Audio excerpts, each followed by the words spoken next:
উজনিৰ ডিব্ৰুগড়ৰ পৰাই 2026 নিৰ্বাচনী ৰণদংকা বজালে বিৰোধী মিত্ৰজোঁটে। বিৰোধী কংগ্ৰেছৰ নেতৃত্বত অসম জাতীয় পৰিষদ ৰাইজৰ দলে গণ অভিৱৰ্তনেৰে বজালে 26 নিৰ্বাচনী ৰণদংকা। ডিব্ৰুগড় আমোলাপট্টি নাট্য মন্দিৰ প্ৰেক্ষাগৃহত অনুষ্ঠিত গণ অভিৱৰ্তনত 2026 নিৰ্বাচনলৈ 3 মাহ বাকী থকা অৱস্থাত প্ৰদেশ কংগ্ৰেছৰ সভাপতি গৌৰৱ গগৈ, অসম জাতীয় পৰিষদৰ সভাপতি লুৰিণজ্যোতি গগৈ, ৰাইজৰ দলৰ নেতা ধৈৰ্য কোঁৱৰ সহ বহু বিৰোধী দলৰ নেতাই 26ত বিজেপি মিত্ৰজোঁটক গাদীচ্যুত কৰাৰ বাবে অংগীকাৰবদ্ধ হ'ল গণ অভিৱৰ্তনত। গণ অভিৱৰ্তনত অংশীদাৰ হৈ গৌৰৱ গগৈয়ে ক'লে, বিধানসভা নিৰ্বাচনত 100% মিত্ৰতা হ'ব। 26 যুঁজ অসমৰ ৰজা আৰু ৰাইজৰ মাজত হ'ব। মুখ্যমন্ত্ৰী হিমন্ত বিশ্ব শৰ্মাই ৰাজ্যত ৰজাৰ শাসন চলাইছে বুলি মুখ্যমন্ত্ৰীক কঠোৰ সমালোচনা গৌৰৱৰ। তদুপৰি ৰজাজনৰ ৰাজনীতিত সমাজক ভাগ ভাগ কৰিব বিচৰা মুখ্যমন্ত্ৰী হিমন্ত বিশ্ব শৰ্মাৰ বিৰুদ্ধে 2026ত শক্তিশালীভাৱে জনতা থিয় দিব লাগিব বুলি মন্তব্য প্ৰদেশ কংগ্ৰেছৰ সভাপতি গৌৰৱ গগৈ।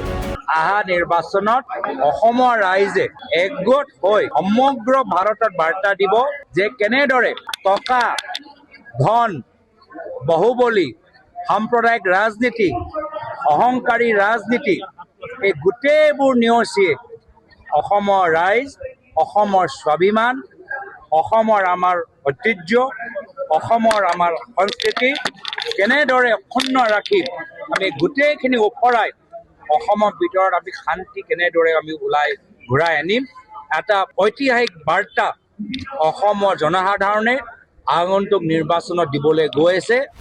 আনহাতে গৌৰৱ গগৈয়ে 100 আসনতেই কংগ্ৰেছে অকলেই প্ৰতিদ্বন্দ্বিতা কৰিব বুলি মন্তব্য কৰি অহাৰ পিছতেই অসম জাতীয় পৰিষদৰ সভাপতি লুৰিণজ্যোতি গগৈয়ে ক'লে, আলোচনাৰ মাধ্যমেৰে বিৰোধী দলসমূহৰ মাজত মিত্ৰতা সম্পন্ন হ'ব।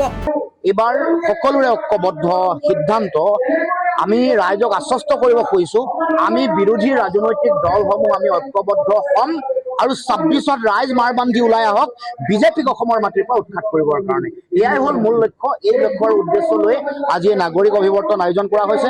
এতিয়া প্ৰশ্ন হয়, বিৰোধী কংগ্ৰেছে 100 বিধানসভা আসনত নিৰ্বাচনত যদি প্ৰতিদ্বন্দ্বিতা কৰে তেনে সহযোগী মিত্ৰ দলক বিচৰা ধৰণে আসন এৰি দিব পাৰিবনে?